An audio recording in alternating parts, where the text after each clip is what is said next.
So I recently put out a video making some frames for Christmas presents. I was then messaged by a friend who was going to be making some frames for himself.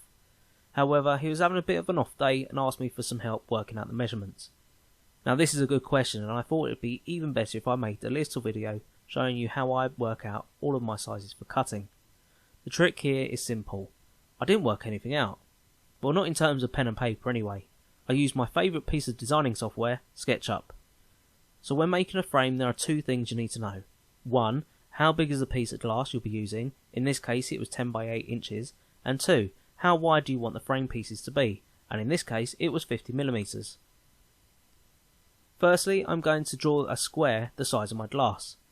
Click to start the box and then type 10 using speech marks to indicate inches, comma 8, and again using speech marks for inches. Hit enter and it will snap the box to that size. Whenever working with shapes that I want to end up manipulating, I like to always make it a component. A component is a way to group a shape so it isn't affected by other shapes. Let's run a quick example to show you what I mean. So let's create the glass shape again and make this a component. I will now make a second copy, but this time I'll just leave it as a box. If I now draw another box over the top and move it away from the original, can you see that the two shapes are interacting with one another? The second box is now manipulating the first, not what we want. Let's do the same to the component box. I'll put another shape over the top, and after activating it by double clicking, I'll move it away from the original. This box has no effect on the component shape. It may not look much, but if you're trying to design a large piece of furniture where you have lots of shapes, it can get rather tedious when you forget to make certain parts a component and become unstuck later on. So, getting back to the video, I chose to use a 10mm reveal around my frame. This will be the space the glass will sit into so it doesn't fall out. However, depending on the size of your frame, you may wish to increase this. So using the offset tool on the left hand side, I'm going to click on the boundary of the box and bring it inwards.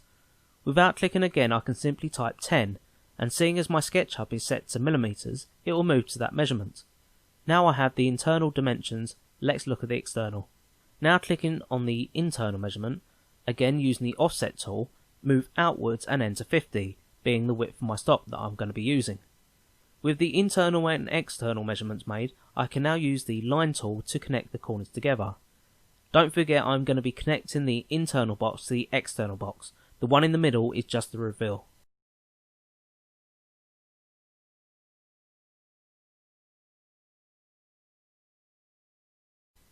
Now I can use the dimensions tool on the left hand side to work out all of my lengths.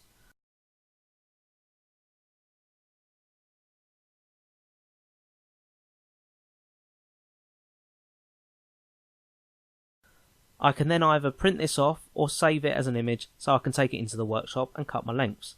I found the easiest way to make a frame is to cut all of the pieces to length first. Take a note of where you cut to keep a continuous grain pattern. That's if you're going to be using solid wood.